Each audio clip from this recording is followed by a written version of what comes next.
Hello there, I'm Cassandra Fawcett, and I'm going to be talking to you about the Writer's Workbench tool, Foreshadowing. One of the techniques in writing a feature story is foreshadowing. Done properly, it distills the key elements of a story well enough to explain why the story is worth reading, yet holds enough back to preserve internal plot points or sub-issues later in the story.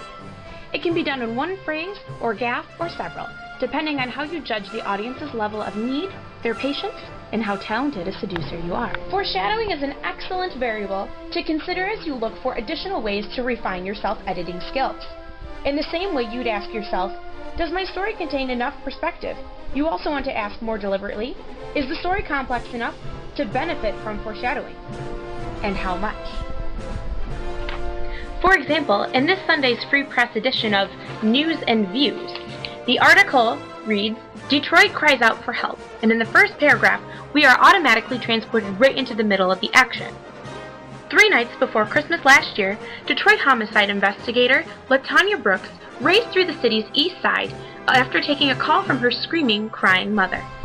As the story begins, the author must develop an air of anticipation, which she clearly demonstrates, but without too much mystery.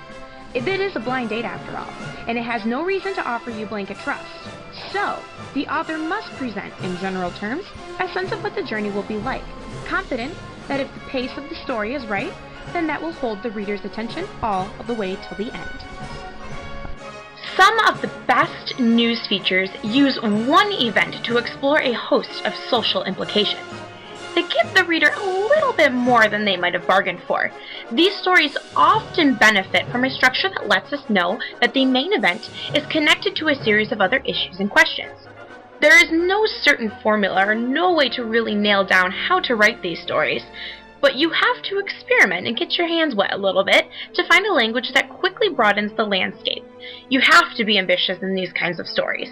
You have to create a context that the reader can be prepared to delve into a deeper examination of the story that you are writing.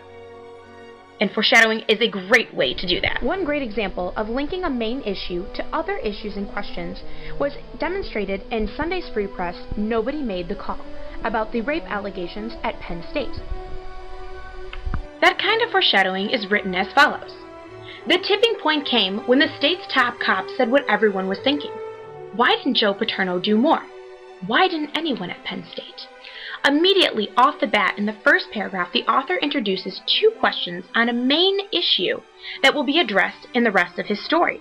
This gives us a great sense of foreshadowing of what we can expect him to bring up later on. And it grabs our attention right off the bat and holds it all the way through the entire feature. We are mostly aware of foreshadowing in movies, with such catchphrases like music, verbal cues, and facial expressions. However, we can also use foreshadowing in our writing. It definitely helps spice up a narrative treatment. Foreshadowing can also let the reader know that they're beginning a value-added story. You can use a more limited form of foreshadowing to telegraph the fact that an interesting tangent awaits the reader ahead. Sometimes, you can foreshadow by using extra language for sake of emphasis. And as always, foreshadowing is an unconventional story structure, so you can have fun with it. In dramatic literature, this technique is sometimes referred to as Chekhov's gun.